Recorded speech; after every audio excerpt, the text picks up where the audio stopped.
दोस्तों, बचपन से ही हम लोग को यह पढ़ाया और बताया जाता है कि इस दुनिया में ऐतिहासिक तौर पर 4 आसमानी किताबें हैं। पहली तौरात, दूसरी जबूर और तीसरी इंजील, जबकि चौथी और आखिरी आसमानी किताब कुरान है। तौरात जो इनमें से सबसे पहले किताब है और जो किसी दौर में प्रोफेट हजरत मूसा अलैहिस्सलाम के ऊपर नाजिल हुई थी, उसके मानने वालों को या फिर ये कहिए कि किताब को फॉलो करने वाले लोगों को आज के दौर में यहूदी कहा जाता है। जब इंजील को फॉलो करने वाले लोग को ईसाई मतलब कि क्रिश्चियन कहा जाता है और आखिर में एक कुरान को फॉलो करने वाले लोगों को मुसलमान कहा जाता है। मगर अब सवाल यही है कि भाई, तौरात, इंजील और कुरान तो समझ में आ गया, लेकिन यह जबूर कहाँ चली गई? आखिर जबूर के मानने वाले लोगों को आज के दौर में क्या कहा जाता है और इसके मानने वाले लोग कहाँ रहते हैं? क्या वजह है कि इन तीनों किताबों को लेकर तो अक्सर चर्चाएं की जाती है और हम लोगों को काफी डिटेल में इन तीनों किताबों के बारे में बताया और समझाया भी जाता है, मगर जबूर से रिलेटेड शायद ही कभी कोई चीज हम लोगों को बताई जाती है। तो अब सवाल यही है कि क्या आज के दौर में जबूर नाम की यह किताब किसी भी हालत में हमारी दुनिया में मौजूद है भी, या फिर अगर मौजूद है तो किस हाल में है और इसके अंदर क्या लिखा हुआ है? तो दोस्तों, अपने इन सारे सवालों का जवाब जानने से पहले हम लोगों के लिए समझ लेना जरूरी है कि आखिर जबूर नाम की यह किताब कब नाजिल हुई और किस पर नाजिल हुई और क्यों नाजिल हुई थी। तो दोस्तों, ये बात है उस दौर की जब के बनी इसराइल मिस्र के फिरौन के गुलाम हुआ करती थी। लगभग 400 साल की गुलामी की आजादी दिलाने के लिए खुदा की तरफ से इसमें एक नबी और एक रसूल भेजे गए, जिनका नाम हजरत मूसा अलैहिस्सलाम था, और इन्हीं के ऊपर पहली मुकम्मल आसमानी किताब को नाजिल किया गया, जिसको हम और आप लोग तौरात के नाम से जानते हैं। पैगंबर हजरत मूसा अलैहिस्सलाम ने इन लोगों को न सिर्फ फिरौन के आजाद कराया, बल्कि इन लोगों को सराय सीना के एक बड़े इलाके से गुजरते हुए फिलिस्तीन की तरफ भी लेकर गए। इन पूरे वाक्य का जिक्र कुरान के अंदर भी मौजूद है, और याद रहे कि ये वही सराय सीना का इलाका है कि जो दरिया नील और फिलिस्तीन के बीच में पड़ता है और आज के दौर में मिस्र मतलब के इजिप्ट के कंट्रोल में आता है। इसी बड़े रेगिस्तान में पूर्व पहाड़ के ऊपर न सिर्फ हजरत मूसा अलैहिस्सलाम के ऊपर पहली आसमानी किताब तौरात नाजिल हुई थी, बल्कि साथ ही साथ बनी इसराइल को जन्नत का वो खाना भी नसीब हुआ था जिसको मनोसलवा कहा जाता है। हजरत मूसा अलैहिस्सलाम का दौर लगभग 1500 ईसा पूर्व, यानी कि हजरत ईसा अलैहिस्सलाम से 1500 साल पहले और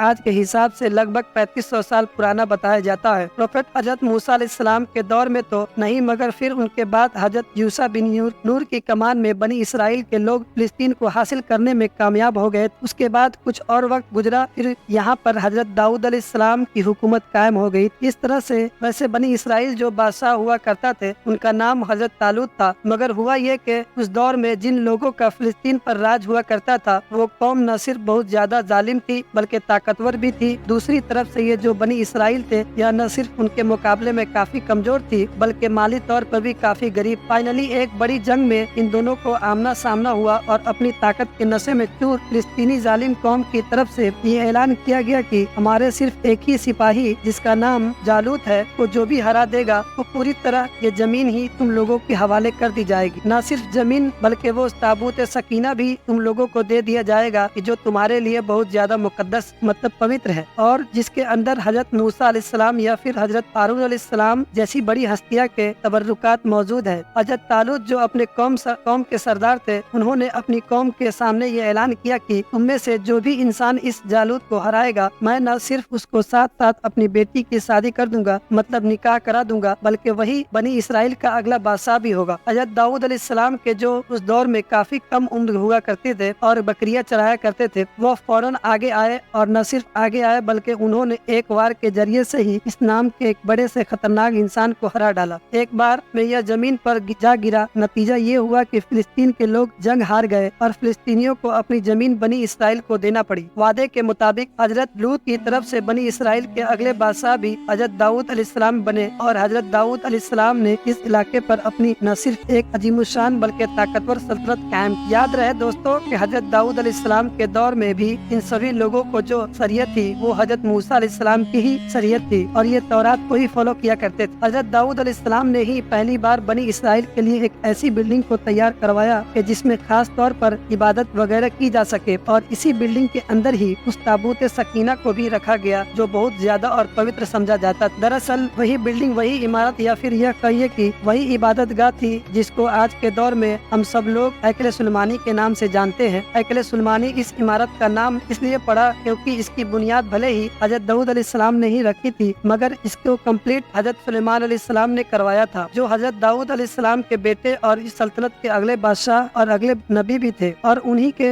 निस्बत से इस बिल्डिंग का नाम है सुलेमानी। याद रहे दोस्तों कि ये वही इमारत है जिसको आज के दौर में भी बहुत सारे यहूदी लोग थर्ड टेम्पल की शक्ल में एक बार फिर से बनाने का ख्वाब देखते हैं, और हजरत दाऊद अलैहिस्सलाम ही वो पैगंबर है जिसके ऊपर यह दूसरी मशहूर आसमानी किताब जबूर नाजिल हुई थी। यहाँ पर गौर करने वाली और समझने वाली बात यह है कि जबूर के अंदर कोई नई शरीयत नहीं थी, बल्कि इसके अंदर सिर्फ और सिर्फ खुदा की हम्दो सना थी, मतलब खुदा की तारीफ बयान की गई। अब क्योंकि हजरत दाऊद अलैहिस्सलाम वैसे मशहूर पैगंबर की जिसने खुदा ने कुछ मोअज़्ज़े दिए थे, जैसा कि वो अपने हाथ से लोहे को नरम कर दिया करते थे, साथ ही साथ उनको बहुत ज्यादा खूबसूरत आवाज भी दिया गया था। जब वो इस खूबसूरत अंदाज में और जिस खूबसूरत आवाज के साथ खुदा की हम्दो सना बयान किया करते थे, खुदा की तारीफें वगैरह किया करते थे, इस तरह से इतिहास में न तो पहले किसी ने भी की थी और न ही कोई बाद में किया। जबूर नाम की इस किताब के नाजिल होने के बाद बनी इसराइल को बाकायदा तौर पर खुदा की हम्दो सना और खुदा की इबादत करने का तरीका सिखाया गया। जब भी हजरत दाऊद अलैहिस्सलाम अपनी आवाज में जबूर की तिलावत किया करते थे तो तमाम पहाड़, आसमान और नदियाँ वगैरह आपके साथ साथ झूमने लगते थे। इंसान तो इंसान, परिंदे भी आपकी तिलावत को सुना करते थे और लोगों को यह महसूस हुआ करता था कि मानो दुनिया में ही जन्नत की आवाज सुन रहे हैं। मगर दोस्तों, जैसा कि मैंने आपको पहले ही बताया है कि जबूर नाम की इस किताब में कोई नई शरीयत नहीं थी, न तो इसके अंदर शरीयत के आम मौजूद थे और न ही दूसरी आसमानी किताब की तरह इसमें तारीख मतलब की इतिहास मौजूद था, और न ही इसके अंदर प्रेडिक्शन मतलब के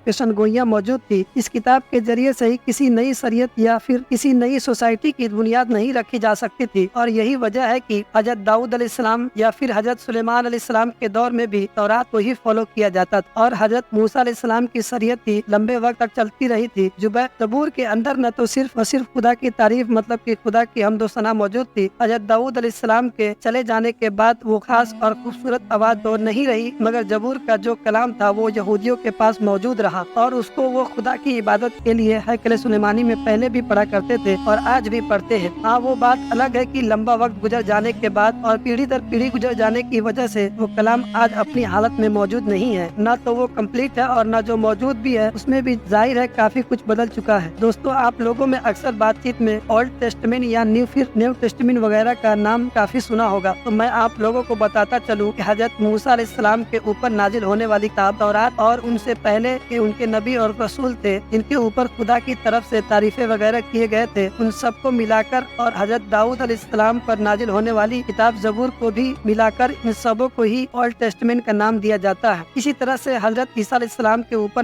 नाजिल होने वाली किताब इंजील और उनके हवारियों या उनसे मिली जुली जो कुछ और किताबें नुस्खे उन सबको मिलाकर न्यू टेस्टमेंट का नाम दिया जाता है। दोस्तों, अब आप लोगों को समझ में आ चुका होगा कि आखिर आज के दौर में हम लोगों को जबूर और फॉलो करने वाले लोग क्यों नहीं दिखाई देते हैं, क्योंकि जबूर कोई शरीयत की किताब नहीं है के अंदर तो खुदा की हम्दो सना बयान की गई थी और खुदा की इबादत और खुदा की तारीफ तो जाहिर है कि दुनिया के लगभग हर मजहब और हर फिरका करता है। फिलहाल बात करें अगर इतिहास की, तो हजरत दाऊद अलैहिस्सलाम और हजरत सुलेमान अलैहिस्सलाम के चले जाने के बाद अब बनी इसराइल मतलब के यहूदियों में धीरे धीरे बिगाड़ आने लगा। ये लोग जादू टोना, झूठ और जुल्म की वगैरह में पड़ गए। इसके अलावा ये लोग पैसों के बदले या फिर अपने जरा से फायदे के लिए तौरात वगैरह में बदलाव करने लगे थे। नतीजा ये हुआ कि इन लोगों की सलाह के लिए इन्हीं में से एक आखिरी पैगंबर हजरत ईसा अलैहिस्सलाम को भेजा गया। उनके ऊपर भी एक किताब नाजिल हुई जिसको इंजील के नाम से जाना जाता है। याद रहे कि इस किताब के जरिए से ही यह एक नई शरीयत थी, मगर यहाँ पर भी गौर करने वाली बात यह है कि इस नई शरीयत में भी हजरत मूसा अलैहिस्सलाम के शरीयत से काफी रिलेटेड सिमिलरिटीज थी। मतलब इस किताब के अंदर ज्यादातर उन्हीं चीजों पर जोर दिया गया था और उन्हीं चीजों के बारे में थे जिन चीजों को लेकर बनी इसराइल में बिगाड़ हो चुका था या फिर जिन चीजों को वो लोग गलत काम कर रहे थे। फिलहाल दोस्तों, आज के अपनी इस वीडियो को हम यहीं पर खत्म करते हैं। वीडियो अगर पसंद आई हो तो वीडियो को लाइक करने के साथ साथ अपने दोस्तों के साथ जरूर शेयर करें और इसी तरह के नॉलेजेबल और हिस्टोरिकल वीडियो हमेशा देखने के लिए हमारे इस चैनल को सब्सक्राइब करें और हमें फेसबुक पे देख रहे हैं तो फॉलो।